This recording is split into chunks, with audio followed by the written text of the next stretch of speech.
Churchill Downs. And the rough. Good beginning for Heavy Roller toward the outside. Eben is showing speed. Curlin Rules hustled right off the mark.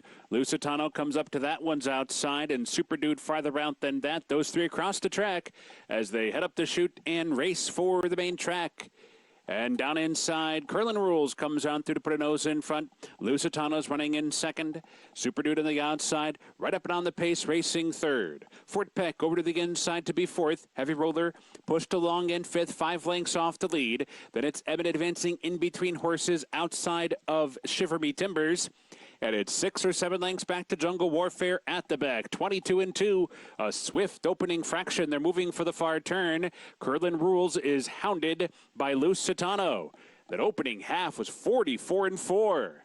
Super Dude 3 wide, right up and on this hot pace. Fort Peck set to strike in behind. Heavy Rollers 5th and getting closer. Eben set to strike as well, down inside 6th. Jungle Warfare from the back of the pack is rallying with a 4-5 wide bid, suddenly only 4 lengths behind at the quarter pole. Lusitano turning for home in front. Curlin Rules gives it up. Super Dude is there. Fort Peck, Heavy Roller. Jungle Warfare continues to rally down the center of the course. 1 furlong to catch Lusitano. Heavy Roller in between. Eben dives down inside. Jungle Warfare over the top. Jungle Warfare to the front, and Jungle Warfare is a last to first winner. Half length on the wire. Heavy Roller was second. It's tight for third. Super Dude or Lusitano. Well, our good friend Tom Amos called it. He said Curlin Rules and Lusitano, they're going to go out and bat heads, and that they did, Mig. I mean, after a 44 and change half mile, you knew things were going to set up for the distant trailer, Jungle Warfare. Yeah, you called that shot perfectly. 22-2, 44-4, and basically all the horses that were engaged early were in trouble. And you started looking behind to see who was strong, and perfectly timed ride by Joel Rosario on Jungle Warfare. Got that pace he needed to run into, and West Point Thoroughbreds registers the victory. John Sadler, the trainer. As we welcome back in Tom Amos. Well done here, sir, in the first race. You called this. It played out as you said it would in your playbook. Yeah, every once in a while it goes like that. But look, you try to create that in your head when you're handicapping and making a selection. It went exactly as we hoped it would go.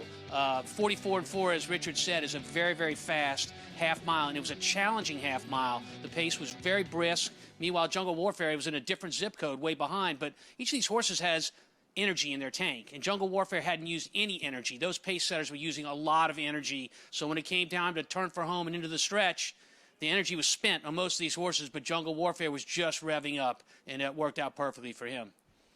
And a classic Joel Rosario ride as he just circled the field. He loves to do that. He really loves it. He's got the confidence to let horses drop almost seemingly hopelessly out of it, and they come and they get there. And let's give some love and some credit here to the 7 Heavy Roller, who kind of made the first run on that group that was involved and hung in there pretty good. Well, how about, I mean, I know he ended up 4th, but the other pace setter, Curlin Rules, was last, well, beaten last, and Lusitano was only beaten a length and a half. Yeah, I mean, he hung in there. He won the first battle. He lost the war.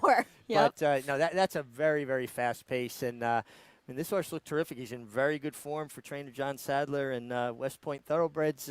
Certainly I have a connection and affinity for him. My son Joseph works for them, so nice to see them in the winner's circle. I'm sure they're pumped up. I'm sure we'll see a lot on Twitter in regards to Jungle War.